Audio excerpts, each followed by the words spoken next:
ఈ దినపు వాక్య సందేశం పునరుత్థానపు ప్రత్యక్షత. యేసయ్య బ్రతికిన రోజండి, మరణపు ముళ్ళను విరిచిన రోజండి. మరణించవలసిన మనలోని జీవమును కలిగించి మరణపు ముళ్ళను విరిచి పాతాళపు తాళపు చెవి తీసుకొచ్చిన రోజండి. వాళ్ళ పాతాళం మీద, శత్రువు మీద, మరణం మీద మనకి జయించిన రోజండి. అలాంటి రోజున విచారముతో, దుఃఖముతో, బాధతో, కన్నీళ్లతో, కలవరంతో కూర్చున్న సమయం కాదండి. ఎందుకంటే ఈ రోజంతా కూడా దేవునితో ఆనందించే రోజు, ఈ రోజంతా కూడా దేవునితో సంతోషించే రోజు, ఈ రోజంతా ఈ పరిశుద్ధులతో సహవాసం చేసే రోజు, ఈ రోజంతా ఈ సేవకులతో ఉండే రోజు, ఈ రోజంతా ఈ మందిరంలో గడిపే రోజు అండి. దినపు వాక్య సందేశం ఏంటండి? పునరుత్థానపు ప్రత్యక్షత. పునరుత్థానపు ప్రత్యక్షత మొదటిగా ఎవరికి కనబడుతుంది? ఈ దినపు వాక్య సందేశము పునరుత్థానపు ప్రత్యక్షత చదువుకుందామని యోహాను సువార్త 20వ అధ్యాయం మొదటి వచనం నుంచి చదువుదాం. తొందరగా చదవండి. ఆదివారం ఇంకా చీకట ఉన్నప్పుడు మగ్దలేని మరియ పెందలకడి సమాధి వద్దకు వచ్చి సమాధి మీద ఉండిన రాయి తీయబడి ఉండుట చూచెను గనుక ఆమె పరిగెత్తుకుని సీమోను పేతురు వద్దకును యేసు ప్రేమించిన ఆ మరి యొక్క శిష్యుని వద్దకు వచ్చి ప్రభువును సమాధిలో ఎత్తికిపోయి ఆయన ఎక్కడ ఉంచను ఎరగమని చెప్పాను. కాబట్టి పేతురు నా శిష్యుడు బయలుదేరి సమాధి వద్దకు వచ్చి వారందరూ కూడి పరిగెత్తుచుండగా ఆ శిష్యుడు పేతురు కంటే త్వరగా పరిగెత్తి ముందుగా సమాధి వద్దకు వచ్చి వంగి నారబట్టలు పడినట చూచెను, కానీ అతడు సమాధిలో ప్రవేశించలేదు. అంతట సీమోను పేతురు అతని వెంబడి వచ్చి సమాధిలో ప్రవేశించి నారబట్టలు పడి ఉన్నటయు ఆయన నారబట్టల పడి ఉన్నటయు రుమాలు నారబట్టల యొక్క ఉండగా వేరొక చోట చుట్టబడి ఉన్నటయు చూచెను. అప్పుడు మొదట సమాధి వద్దకు వచ్చిన ఆ శిష్యుడు లోపలికి పోయి చూచి నమ్మెను. ఆయన మృతులలో నుండి లేచుట అగత్యము, లేఖనం వారింకను గ్రహింపరైంది. అంతటా ఆ శిష్యులు తిరిగి తమ వారి యొద్దకు వెళ్ళిపోయి చిన్న ప్రార్థన. మహాగురుడ మహోన్నతుడ పరిశుద్ధుడా, నీ పరిశుద్ధమైన నామాన్ని బట్టి వందనాలు స్తుతి స్తోత్రం. ఇప్పటి వరకు పాటల్లో ఆరాధనలు మాతో ఉన్నందుకు స్తోత్రం, సాక్ష్యం ద్వారా మహిమ తెచ్చుకున్నందుకు స్తోత్రాలు. నీ దాసురాలి పక్షంగా నిలబడి కూడిన నిపుణులతో నాతో తేట తెల్లగా మాట్లాడి ప్రభా మరియాకున్న ప్రత్యక్షత రేపు మరియాకు నువ్వు కనబడటానికి గల కారణాలు ఏంటో ప్రభా. ఆది అపొస్తలులకు కనబడని నీవు ఒక స్త్రీకి ఎందుకు కనబడ్డారో ప్రభా, ఆ ప్రత్యక్షతని దినానికి మీరు మాతో మాట్లాడబోచుండగా వినగల చెవి, గ్రహించే హృదయం, చూచే కళ్ళు నీ ప్రీతులను మేము అందరికీ అనుగ్రహించమని ఈ పునరుద్ధానపు సందేశము ద్వారా ప్రతి ఒక్క బిడ్డ ఆశీర్వదించబడునుగా అని ప్రకటిస్తూ యేసుక్రీస్తు అధికారుల నామమున వేడుకొనుచున్నాము తండ్రి, ఆమేన్. పునరుద్ధానములో ఉన్న శక్తి, పునరుద్ధానములో ఉన్న బలము, పునరుద్ధానములో ఉన్న ఆశీర్వాదము, పునరుద్ధానములో ఉన్న అభిషేకము ఈ దినము మనం పొందుకోవాలంటే ఒక స్త్రీ చెప్పుతుందని మీరు నాలా ఉంటే ఈ పునరుద్ధానములో ఉన్న ప్రత్యక్షత మీరు పొందుకుంటారని వాగ్దానం చేస్తుంది. ఈ స్త్రీలో ఉన్న అనుభవాలే కనుక మనకు ఉంటే దేవుడు మనల్ని దాటిపోడంట. ఈ రోజు యేసు ప్రభువు లేచిన రోజు, ఈ రోజు సర్వశక్తిమంతుడైన దేవుడు లేచిన రోజు. అమ్మా, ఈ రోజు మా యేసు ప్రభు లేచిన రోజు, సర్వశక్తి కలిగిన దేవుడు లేచిన రోజు. ఆయన పాపులను ప్రేమించి పాపుల కొరకు తన ప్రాణం పెట్టి పాపము చేయని ఆయన, పరిశుద్ధుడైన ఆయన, నిత్యము కూడా నిరంతరం నిలిచి ఉండే ఆయన మన కొరకు మా కొరకు మరణించి తిరిగి లేచిన ఆయన లేచిన రోజు అని సాక్ష్యం ఇచ్చి ఎంత మందిని దేవుడి సన్నిధికి నడిపించారు. పరిశుద్ధ గ్రంథంలో ఒక స్త్రీని తేట తెల్లగా రాయటానికి 4 అపొస్తలులు రాయటం గల కారణం ఆ స్త్రీలో ఉన్న ప్రత్యక్షత ఏంటండి? ఆ స్త్రీలో ఉన్న గొప్పతనం ఏంటండి? ఒకప్పుడు ఆ స్త్రీ దయ్యాలు పెట్టిన స్త్రీ అండి, ఒకప్పుడు ఆవిడ ఊరి వెలుపల ఉన్న స్త్రీ అండి, ఒకప్పుడు కుటుంబస్తులు, బంధువులు, స్నేహితులు, లోకమంతయు కూడా వెలివేసిన స్త్రీ అండి. దేవుని కొరకు సాక్ష్యం ఇచ్చి కొంతమంది బిడ్డలను ఏర్పరచుకుని సమార్యతకు యేసు ఉన్న చోటుకు వచ్చేసింది. హల్లెలూయా. ఎవరిని మనం దేవుని సన్నిధికి నడిపిస్తున్నామండి?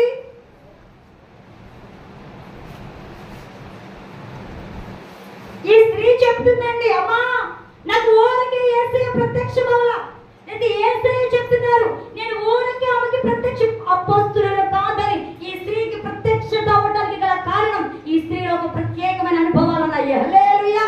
ఆ అనుభవాలు మీరు కూడా కలిగి ఉంటే గొప్ప గొప్ప సేవకులు ప్రత్యక్షం అవ్వని నేను నీకు ప్రత్యక్షం అవుతానని పునరుద్ధాన దిన వాగ్దానం చేస్తాను. హల్లెలూయా, హల్లెలూయా. ప్రత్యక్షత ఏంటని చూస్తే కనుక మార్క్స్ వార్తలో ఉంటుందండి. అందరి పైన భయపడ్డారట. ఎవరు? శిష్యులు, యేసుతో నడిచిన వారు, యేసుతో ఉన్నవారు.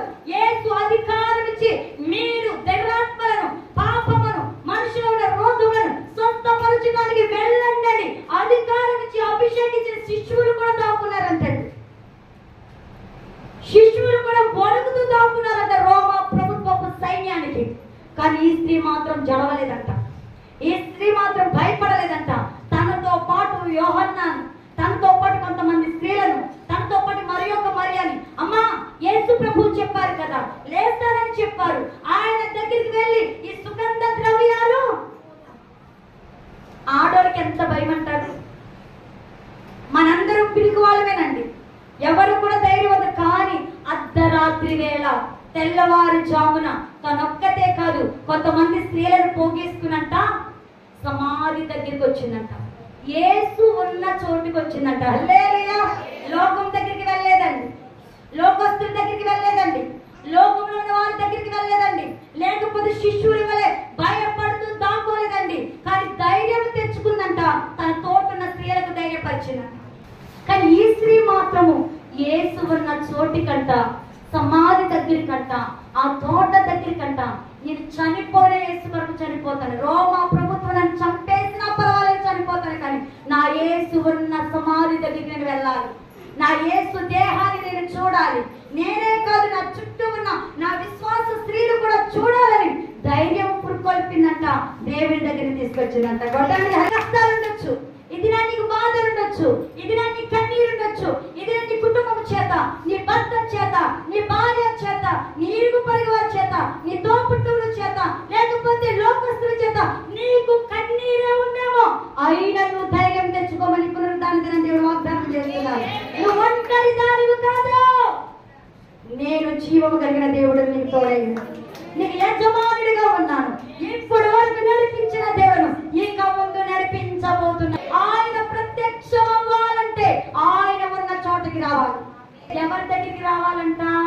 మరియాకి ప్రత్యక్షం అవటానికి గల కారణం, పునరుద్ధానుడైన యేసు మొదటిగా ప్రత్యక్షం అవటానికి గల కారణం మరియాలో ఉన్న గొడవ ఏంటండి? చనిపోయే సుగంధ ద్రవ్యాలు చేయడానికి నాకు ఆయన మీద ప్రేమ తగ్గల.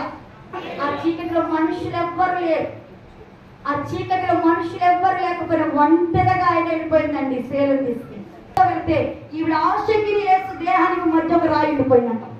నీకు ఏ సమస్య బండరాయిగా ఉన్నా దేవుడు అంటే నా ఆశ, నీలో ఉన్న ఆశను బట్టి ముందుగానే ఆ బండరాయిని తీసివేస్తానని వాగ్దానం చేస్తున్నారు.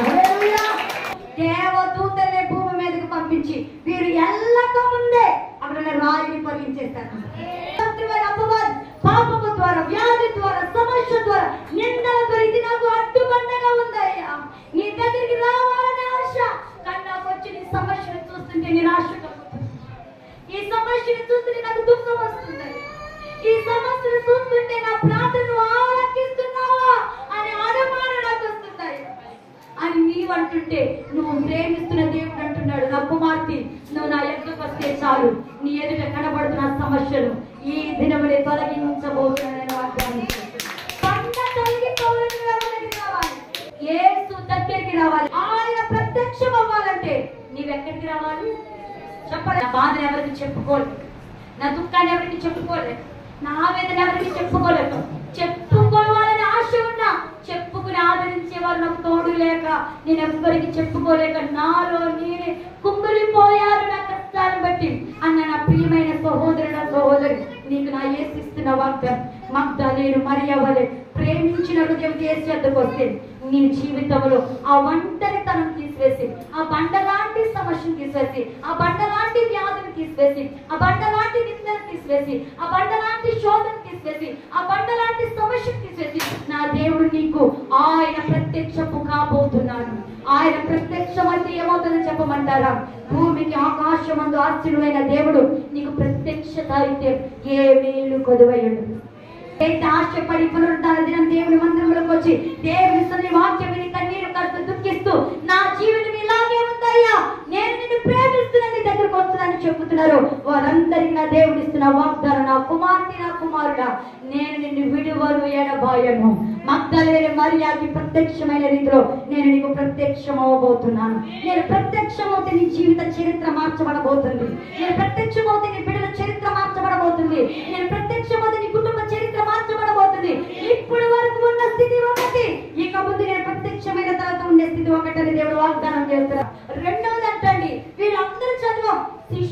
సైతం యేసు లేడని చెప్పి విడిచిపెట్టేసి, ఆ సమాధితో విడిచిపెట్టేసి ఎవరింటికి వెళ్ళిపోయారంటండి. కానీ ఈ స్త్రీ మాత్రం, ఆయన ప్రేమించిన స్త్రీ మాత్రం అక్కడే నిల్చుందంట. పట్టండి అప్పట్లో అలాగే 3 గంటల వేళ చీకటి సమయం ఒంటరిగా ఒక ఆడబిడ్డ తను తీసుకొచ్చిన స్త్రీలు కూడా వెళ్ళిపోయారు. కానీ ఈ మగ్దలేని మరి, అయ్యా నిన్ను లేకుండా నేను ఎక్కడికి వెళ్తాను అయ్యా, నువ్వు లేకుండా ఏ చోటుకి వెళ్ళి బ్రతకను అయ్యా. ఒకప్పుడు ఊరు వెలుపల ఉన్న నన్ను ఊరిలోకి తీసుకొచ్చావయ్యా. ఒకప్పుడు ఒంటరి బ్రతకలేనండి. నా బంధువులు, నా స్నేహితులు, నా కుటుంబం నిందించి అవమానపరిచి వెలివేసిన బ్రతకయ్యా. మీరు వెనకాల ఉంటుంది మ్యాప్, ఆ మ్యాప్ లో చూస్తే ఆవిడ పేరు మరియాయే. కానీ మగ్దలేని మరి ఎందుకు పెట్టండి, ఆవిడ ఊరి పేరు మగ్ద. కాకపోతే అనేక మంది 7 మరియమ్మలు ఉంటారు పరిశుద్ధ గ్రంథంలో. కాబట్టి యేసు తల్లి అయిన మరియా, లేక యాకోబు తల్లి అయిన మరియా, లేక మార్కు తల్లి అయిన మరియా, తర్వాత మగ్దలేని మరియా, లాజరు పాపాత్ముడైన స్త్రీ లాజరు అక్కగారు మరి ఇలా రాస్తుంటారు అన్నమాట. శిష్యుడు వెళ్ళిపోయి స్త్రీలందరూ వెళ్ళిపోయినా ఈవిడ అంటున్నా, అయ్యా నీవు లేకుండా నేను బ్రతకలేనయ్యా, నువ్వు ఎలాగైనా నాకు కనబడాలయ్యా, నేను నీ దగ్గరకు వచ్చానయ్యా. ఒకప్పుడు ఎందుకు పనికిడతానయ్యా, ఎవరికి విలువ లేని దాన్నయ్యా, ఎవరు పట్టించుకోలేని దాన్నయ్యా, అందరి చేత వినిపించబడిన దాన్నయ్యా, నా వాళ్ళ చేత విలువేయబడిన దాన్నయ్యా, గ్రామం అంతా కూడా దెయ్యములు పట్టినదని చెప్పి ఊరు వెలుపల పెట్టేస్తారు. ఆనాడు కుష్టు రోగులోకి దెయ్యాలు పట్టినోళ్ళకి ఊర్లో ఉంచేవారు కదంట, ఊరు వెలుపల గవని యొద్ద కూర్చోబెట్టేవారట. అటువంటి మగ్ద అనే ఊరి యొద్దకు యేసు ప్రభువు వెళ్ళి 7 దయ్యములు పెట్టిన మరియాని స్వస్థపరిచారంట. ఊరు వెలుపల ఉన్న స్త్రీని ఊరిలోకి తీసుకొచ్చేసాడంటండి, బంధువులోకి తీసుకొచ్చేసాడండి, అంత మాత్రమే స్నేహితులతో తీసుకొచ్చేసాడండి, అంత మాత్రమే కాదు జీవం కలిగిన దేవునితో వెంబడించుకుని ఆరాధనిచ్చేశారండి. ఆయన నాకు కనబడాలి, అప్పటి వరకు నేను ఈ స్థలమును విడిచి పెట్టి కింద చదవండి 11వ వచనం ఉంటుంది. యోహాను సువార్త 20:11 వచనం చదవండి. అయితే మరియ సమాధి బయట నిలిచి ఏడ్చుచుందంట. ఆమె ఏడ్చుచు సమాధులకు వంగి చూస్తుందంట. దాని పాడదనకు వచ్చిన సహోదరుడు, ఇప్పుడు వరకు ఎలా జీవించావు, ఇప్పుడు వరకు ఎలా ఉన్నావు, ఇప్పుడు వరకు ఏ రీతిగా జీవించావు నాకు తెలియదు. కానీ ఎక్కడో పాపంలో జీవించవలసిన నువ్వు, ఎక్కడో శాపంలో ఉండవలసింది ఒక్కసారి గుండెలుగా చేయొచ్చు. అయ్యా నా బ్రతుకు ఇంతగా ఆశీర్వదించబడటానికి నేను ఎంతటి దాన్ని, నా కుటుంబమే అనుకున్నాను. ఈ దినాన్ని మన జీవితంలో ఇంత యోగ్యత, ఇంత కృప మగ్దలేని మరియా ఊరు వెలుపల ఉన్నట్లుగానే మన జీవితాలు పేదరికంలో ఉన్నాయి. కొన్ని సంవత్సరాల క్రితం మన జీవితాలు వ్యాధులతో, కష్టాలతో, కన్నీళ్లతో, కలవలతో, బిడ్డల ఆకలి బాధతో అలమటిస్తున్న సమయంలో, ఎవరు పట్టించుకోలేని సమయంలో, ఏకాకులుగా జీవించిన సంవత్సరాలు ఎన్నో మన జీవితాలు లేవండి. ఇది ఇంత భాగ్యం, ఇంత గొప్ప కృప ఇవ్వడానికి గల కారణం నీవు ఆయనతో ఉంటావు. యేసు దగ్గర ఎవరైతే నిలిచి ఉంటారో, నిలిచి ఉండటం అంటే ఎవరైతే దేవుని సన్నిధితో సహవాసము చేస్తారో వారికి దేవుడు ప్రత్యక్షం అవబోతున్నాడు. ఆనాడు ప్రత్యక్షత కొరకు సమాధి దగ్గర మగ్దలేని వారి నిలిచిపోయిందంట. ఈ దినము దేవుని సన్నిధిలో, దేవుని ప్రార్థనలో ఎవరైతే నాయనను ప్రత్యక్షత అయ్యేంత వరకు, పునరుద్ధానుడైన నీవు నాకు కనబడేంత వరకు, పునరుద్ధానుడైన నీవు నాకు వాగ్దానం ఇచ్చేంత వరకు, పునరుద్ధానుడైన నీవు నా బలులను ఆలకించి జవాబిచ్చేంత వరకు నేను నిన్ను విడిచిపెట్టను ప్రభువా అని ఎవరైతే ప్రార్థన చేస్తారో వారి పునరుద్ధానకు దేవుడైన యేసుక్రీస్తు ప్రభు ప్రత్యక్షం అవబోతున్నాడని వాగ్దానం చేస్తున్నారు. హల్లెలూయా. ఆయన ప్రత్యక్షమవుతే ఏం జరుగుతుందంటే, ఆకాశమందు ఆశ్చర్యమైన వాడు, నీకేదైతే ఇష్టమాడు. యోహాను సువార్త 17:7 వచనం ఉందండి, నువ్వు నా యందును నేను నీ యందును నిలిచి ఉన్న ఎడల నీకేది ఇష్టమో, నేనైనా కూర్చుని వింటున్న మీరైనా ఎవరితో సహవాసం ఉంటే మనం ఆశీర్వదించబడతాం, ఎవరితో మనం సహవాసం కలిగితే అడిగింది జరుగుతుంది, ఎవరితో సహవాసం చేసి నీకేది ఇష్టమో అడిగితే ఆయన ఇచ్చేది. ఎవరితో సహవాసం చేస్తే. హల్లెలూయా. నేను మగ్దలేని మరియాలో 2లో అన్న అనుభవం ఏంటంటే, ఆయనతో సహవాసం చేసి నువ్వు కనబడేంత వరకు నేను నిన్ను విడిచిపెట్టి, నిరుపేదరాలుగా ఉన్నప్పుడు ఎవరైనా స్నేహితులు కానీ బంధువులు కానీ వచ్చి మేము నిన్ను పోషిస్తాం, మేము నిన్ను ఆదరిస్తాం, మేముండగా నీకు భయం ఎందుకు అని ఆదరించి ఓరటించి వాళ్ళు ఎవరైనా ఉన్నారండి. కానీ యేసయ్య నుంచుంచేది ఒక్కడేనండి. నిన్ను నన్ను కూడా బలపరిచాడు. నీకెందుకమ్మా నేను, నీకెందుకమ్మా నేను తోడున్నా, నీకెందుకమ్మా నేను ఆదరించేవాడినగా, నీకెందుకమ్మా నేను నీ వెంట వచ్చేవాడినగా, నీకెందుకమ్మా హెచ్చించేవాడిని నేనుండగా, ఎందుకయ్యా నేను ఆశీర్వదించేవాడినగా, ఎందుకు నాన్న కృప చూపించేవాడిని నేనుండగా, ఎందుకు నాన్న నీ వెనకాల నేను చేసే ప్రతి పనిని ఆశీర్వదించే సర్వశక్తి కలిగిన దేవుడు నేనుండగా ఎందుకు భయపడుతున్నావు అని పడిపోతున్న నేను చేయబడిన పైకి లేపి నిలబెట్టిన దేవుడు సంగమా, ప్రతి ఆత్మీయ కుమారుడు ఆత్మీయ కుమార్తె చెప్పయ్యా, వ్యాపారం చేసిన, నేను కష్టపడటానికి వెళ్ళిన, కూలి పని చేసిన, ఉద్యోగం చేసిన, చదువుకున్న, చెరువులు చేసిన, ఏ వ్యాపారం చేసిన, ఏ పని చేసిన, ఏ కష్టపడినా సరే నీవు నాతో ఉండాలయ్యా, నువ్వు ఉంటానని చెప్పేవారు నేను వెళ్ళదయ్యా అని ఎవరైతే తీర్మానం చేసుకుంటారో వారికి నా దేవుడు ఇస్తున్న వాగ్దానం, నేను మీతో మీరు వెళ్ళే ప్రతి స్థలానికి వస్తాను, నేను మిమ్మల్ని ఆశీర్వదిస్తాను, నేను మిమ్మల్ని వృద్ధిపరుస్తాను, నీ కార్యాలు సఫలం చేయబోతున్నానని వాగ్దానం చేస్తున్నాను. హల్లెలూయా.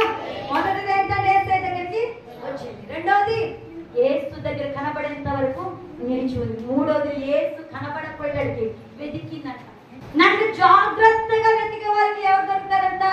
సామెతల గ్రంథంలో ఉందండి, నన్ను జాగ్రత్తగా ఎవరైతే వెతుకుతారో వారికి నేను దొరుకుతాను. హల్లెలూయా. మీరు నన్ను జాగ్రత్తగా వెతికిన నేను దొరుకుతాను.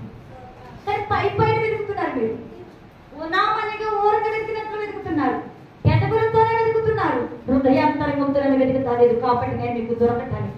కానీ పునరుద్ధానపు దినపు ఆరాధన మీకు ఎందుకు ఇచ్చానో తెలుసా? మీరు నశించిపోకూడదని, లోకంలో కలిసిపోకూడదని, సాతాను చేతి కింద బందీ అవ్వకూడదని, సాతాను హస్తాల కింద నలిగిపోకూడదని, సాతాను పెట్టే చిచ్చులలో మీరు పడకూడదని, రాబోతున్న అగ్ని గంధంలోనికి మీరు వెళ్ళకుండా తప్పించబడాలనే ఈ 2024వ సంవత్సరం ఈ మార్చి నెల 31వ తారీఖు ఆ చివరి ఆదివారం పునరుద్ధానపు యేసు లేచే రోజున ఈ సందేశం నీకు ఎందుకు అనుగ్రహించాను, ఎందుకు చెబుతున్నానంటే నేను నిన్ను ప్రేమిస్తున్నాను, నేను నిన్ను ప్రేమిస్తున్నాను, నేను నిన్ను ప్రేమిస్తున్నాను. లోకము ప్రేమించినట్లుగా ప్రేమించలేదు, నా ప్రాణము పెట్టి నేను నిన్ను ప్రేమిస్తున్నాను. హల్లెలూయా. ఈ ప్రేమించిన ప్రియుడు అంటున్నాడు, నా కుమార్తె, నా కుమారుడా, నువ్వు నన్ను వెతికితే నేను నీకు దొరుకుతాను. దేవుని సన్నిధి, దేవుని వాక్యం, పరిశుద్ధ సహవాసం ఎక్కడ వెతుకుతున్నాం మనము? ఎవరితో సహవాసము?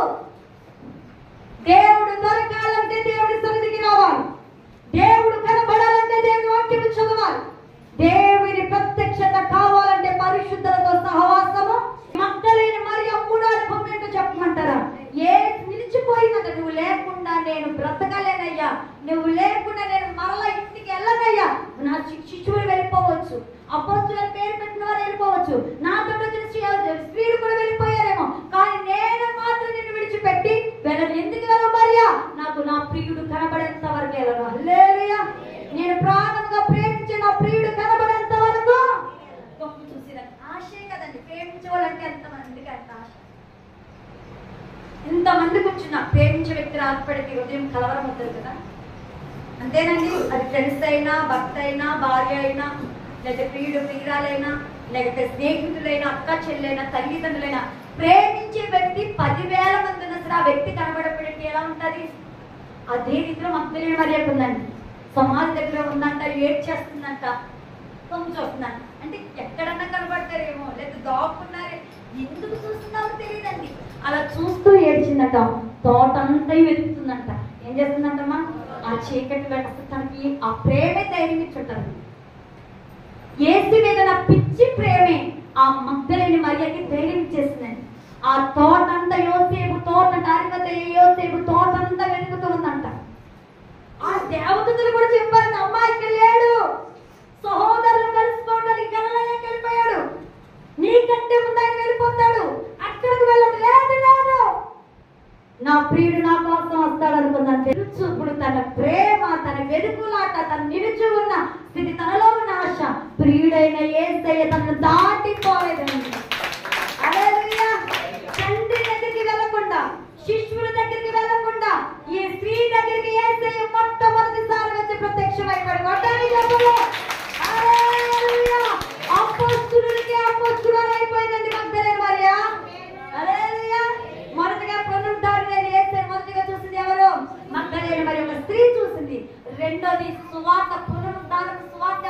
ప్రకటించారు ఈ స్త్రీలు. అపోస్తులు 12 మంది కదా, ఒక ఆయన చనిపోయారు, 11 మందికి సువార్త ఎవరు పట్టుకెళ్లారు అంటే మరియే సువార్త పట్టుకెళ్ళింది. అదే స్త్రీ ద్వారా పాపం వచ్చిందంటారు, అదే స్త్రీ ద్వారా రక్షకుడు ఉదయించాడు, అదే స్త్రీ ద్వారా పునరుద్ధానపు సువార్త ప్రకటించబడ్డది. ఆనాటి నుండి ఈనాటి వరకు కూడా ఆ శక్తి కలిగిన సువార్త ప్రపంచమంతయు బలముగా పరిచర్య జరుగుతూ ఉందండి. పురుషుడు స్త్రీ అని తేడా సంఘమంతయు పెండ్లి కుమార్తెతో ఒక్కడే యేసు ప్రభు. స్త్రీరాలు ఎవరో సంఘమంతా. ఈ సంఘమంతటికి దేవుడిస్తున్న ప్రత్యక్షత పునరుద్ధాన దినాన్ని ఏమిటనగా, నా ప్రియమైన పిల్లలారా, నా సంఘమైన రక్తము చేత కడగబడిన పిల్లలారా, మునుపటి స్థితిలో ఒకసారి జ్ఞాపకం చేసుకోండి. ఏ స్థితిలో ఉన్నారు, ఏ స్థితిలో పడి ఉంటే, ఏ స్థితిలో మీరు నిరాశలో ఉంటే, ఏ స్థితిలో కృంగిపోయి, ఏ స్థితిలో ఆదరణ లేకుంటే, ఏ స్థితిలో నిట్టుపడి, ఏ స్థితిలో ఒంటరితనం ఉంటే, మిమ్మల్ని పిలిచి నా హస్తమును పట్టుకుని రక్షణని ఓడలోకి తీసుకొచ్చి అంచెలంచెలుగా మిమ్మల్ని హెచ్చించి ఈ దినం వరకు సజీవంగా ఉంచిన నన్ను ఒకసారి జ్ఞాపకం చేసుకోండి. జ్ఞాపకం చేసుకున్న మీరు నా యొద్దకు రావాలి. ఎక్కడ దగ్గరకు వస్తే నీకున్న సమస్యను దేవుడు ఏం చేస్తానంటున్నాడు? రెండవది ఏం చేయాలి? ఆయన యొద్ద నిలిచోవాలి. ఆయన సన్నిధిలో నిలిచి ఉంటే నువ్వు నా యందు నేను నీ యందు నిలిచి ఉంటే నీకేది ఇష్టమో మొదట బండను తొలగిస్తాడు, రెండోది నీకు ఇష్టమైన అడిగితే ఇస్తానని వాగ్దానం చేస్తున్నాడు, మూడోది వెతికితే ఆ మహనీయుడైన దేవుడు ప్రత్యక్షం అవుతాడంట. హల్లెలూయా. ఆ ప్రత్యక్షమైన దేవుడు నీతో చెప్తున్నాడు. నీకు ప్రత్యక్షమైన తర్వాత నీతోనే ఈ స్వార్థ ఆగిపోవడానికి లేదు, నీ దగ్గర నా ప్రభావం ఉంచుకోవడానికి లేదు, నీ దగ్గర నా ప్రత్యక్షత ఉంచుకోవడానికి లేదు. నీకు తెలిసింది, నేను నీకు కనపడ్డాను, నేను నీకు వాక్ ఇచ్చాను, ఆ వాక్ నీ హృదయంలో నేను నీ ఇంట్లో దాచుకోవడానికి లేదు. నీ పక్కన ఉన్న వారిని రక్షించే బాధ్యత నీ చేతిలోనే పెట్టాను. హల్లెలూయా, హల్లెలూయా. ఇప్పటి వరకు నువ్వు ఎవరికి స్వార్థ ప్రకటించలేదేమో, ఇప్పటి వరకు ఎవరికి యేసు కోసం చెప్పలేదేమో, ఇప్పటి వరకు ఎవరిని ఒక ఆత్మను రక్షించలేదేమో, ఇప్పటి వరకు ఎవరికి యేసు ప్రభుత్వ గొప్ప దేవుడు నా జీవితంలో ఇన్ని గొప్ప కార్యాలు చేశాడు. ఒంటరి బ్రతుకులు, ఏకాకి బ్రతుకులు, మురిగిపోయిన బ్రతుకులు, కన్నీటి బ్రతుకులు, ఆవేదన బ్రతుకులు, నిరాశ బ్రతుకులు, నా బిడ్డలకి సరైన ఆహారం పెట్టుకోలేని స్థితిలో దుఃఖపడుతున్న సమయంలో నా దేవుడు ఇంతగా నన్ను హెచ్చించి గొప్ప చేసిన మనుషులెవరు కాదు, నా శక్తి నా బలము కాదు, కానీ పునరుద్ధానుడైన యేసు ద్వారా ఇంత గొప్ప ఆశీర్వాదం వచ్చిందని నీ పక్కోళ్ళకి ఇప్పుడు ఏం చేయాలి? సువార్త ప్రకటించి దేవుని సన్నిధికి అనేక మందిని నడిపించాలి. ఆ యేసు ప్రభు కోసం ఏం చేయాలి? సువార్తను ప్రకటించే సువార్థికులుగా మార్చబడదుము గాక. సేవకులు ఒక్కలే సేవ కాదండి, సేవకులు ఒక్కలే సేవ చేసి ప్రజలను రక్షించడం కాదు, కానీ ప్రతి విశ్వాసి కూడా ఒక సువార్థికుడు, సువార్థికురాలు అవుతే ప్రపంచమంతా ఇప్పటికప్పుడే మారిపోయింది. కనీసం మన ప్రాంతాలలో, మన గ్రామాల్లోనైనా అనేక మందిని రక్షించే పాత్రలుగా ఈ పునరుద్ధానపు సందేశములు బట్టి మన హృదయాలు మార్చబడునుగాక, మన హృదయాలు ప్రత్యక్షత కలుగునుగాక, మన హృదయాలు దేవుని ఆత్మ నింపబడునుగాక. మగ్దలేని మరియ వలె ధైర్యంతో దేవుని సువార్త ప్రకటించే సువార్త పత్రికలుగా మార్చబడునుగాక. అలా మార్చబడాలంటే, రక్షించబడాలంటే నీవే మొదట దేవుని దగ్గరికి రావాలి. అలాగే ఇతరులకు ప్రకటించాలంటే దేవుని సన్నిధిలో నిలుచుండి కొన్ని గంటలు దేవుడు ప్రత్యక్షతమయ్యేంత వరకు ప్రార్థన చేయాలి. అలాగే ఇతరులకు ప్రకటించి అనేక మందిని దేవుని సన్నిధికి నడిపించాలంటే మొదట నువ్వు ఎవరిని వెతకాలి? దేవుని వెతికితే ఆయన మీకు ప్రత్యక్షం అవుతాడు. ఆయన మీకు ప్రత్యక్షమవుతే మీకు ఒక భారం ఇస్తున్నారు. నేను ప్రత్యక్షమైన మిమ్మల్ని ఓరిగిన కూర్చోవటానికి ప్రత్యక్షతని ఇవ్వటాలా, ఓరిగిన కూర్చోవటానికి కళలను ఇవ్వటాలా, ఓరిగిన కూర్చోవటానికి ఈ ప్రత్యక్షత ఉపదేశం మీకు అందించాలా? మీరు మీ పక్క వారిని ఏం చేయాలి? చెప్పాలి. ఎక్కడుంటే అక్కడ నీ పక్కోని కనీసాలు ఈ దినాన్ని ప్రార్థన చెయ్య. ఈ సంవత్సరం ఒక 10 ఆత్మని, లేదా ఈ సంవత్సరం ఒక ఆత్మని, ఈ సంవత్సరం ఒక ఇద్దరిని, ఈ సంవత్సరం ఒక ముగ్గురిని నేను నీ సన్నిధికి నడిపిస్తాను. నీ కొరకు నేను చెప్తానయ్యా, రక్షణలోకి నడిపిస్తానయ్యా అని గనుక నువ్వు తీర్మానం చేసుకుంటే దేవుడు వాగ్దానం ఇస్తున్నామా? నీకున్న సమస్య ఇప్పటి వరకు సమస్య కానీ ఎదుట పండగా కనిపించింది, కానీ ఇది నాకు తొలగిస్తున్నా. నీకు ఇష్టమైంది అడుగుతున్నా కదా, ఇప్పటి వరకు ఎవరేది అనుకుంటున్నాం? నీ తీర్మానం కొరకు ఇప్పటి వరకు ఆపాను. ఈ దినాన్ని హృదయపూర్వకంగా తీర్మానం చేసుకుంటే ఈ దినం నువ్వు అడిగిన కోరిక నీ జీవితం నెరవేర్చబోతున్నాను. ముడిలో నన్ను వెతకటం ఆలస్యం చేస్తున్నాం, వెతకటం తక్కువ చేస్తున్నాం. మనుషులు వచ్చేటప్పుడు పనులు కల్పించడానికి నా సన్నిధి తక్కువైపోతుంది, కాబట్టి నీకు నేను ప్రత్యక్షత కాలేదు. కానీ ఒక తీర్మానం కలిగా ఎవరున్నా లేకున్నా, ఎంత పనులున్నా కానీ లేకపోయినా, మనుషులున్నా లేకపోయినా, బంధువులున్నా లేకపోయినా, స్నేహితులున్నా లేదు, ఇదిగో నువ్వు ప్రార్థన చేసి నేను నీతో స్నేహం చేయను సరే, మొదట నువ్వు నాకే కావాలి, నిన్నే వెతుకుతాను, తర్వాత లోకాన్ని వెతుకుతానని కనుక నువ్వు తీర్మానం చేసిన దేవుడు అంటున్నాడు, నేను నీకు ప్రత్యక్షమవుతాను, నేను నిన్ను ఆశీర్వదిస్తాను. అబ్రహాముకు ప్రత్యక్షమైన దేవుడు నీకు ప్రత్యక్షమవుతాను, నిన్ను ఆశీర్వదిస్తాను. ఆశీర్వదించిన నీ ఓరక కూర్చోవటానికి వీలు లేదు. ఇతరులకు మద్దలైన మరి ఎవరి సువార్త ప్రకటించి అనేకమైన ఆత్మలు రక్షించే పరిశుద్ధాత్మ దేవుడు నీ దినాన్ని ప్రతి ఒక్క బిడ్డపై అభిషేకించునుగాక, నింపబడునుగాక. ఇప్పటి నుంచి దేవుని కొరకే నిలబడాలని, దేవుని కొరకే ప్రచురణ చేయాలని, దేవుని కొరకే చెప్పాలని, దేవుని కొరకే నిలుచోవాలని ఆశ ప్రతి హృదయములకు వచ్చునుగాక. దేవుని కృప పరిశుద్ధాత్మ దేవుడు మనందరికీ దయచేయునుగాక. ఆమేన్.